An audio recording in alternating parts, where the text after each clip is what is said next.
كنتم إلا إياه مخلصين له الدين ولو كره الكافرون. Setiap jamaah hendaknya membawa peralatan sholat sendiri-sendiri, yaitu sajadah.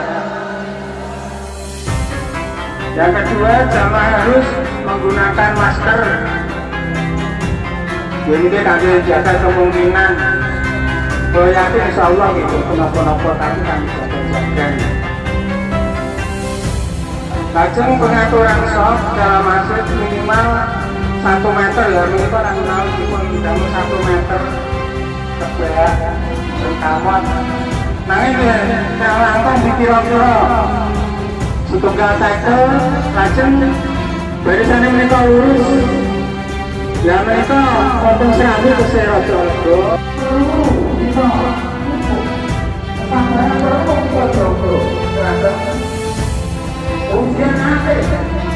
Ujian mereka belajar terakhir, belajar apa? Sehingga kita fotonya. Ini suasana kampung setelah sholat id. Depan sana itu masjid tadi yang pakai sholat id. Sepi, nggak ada yang berani keluar rumah.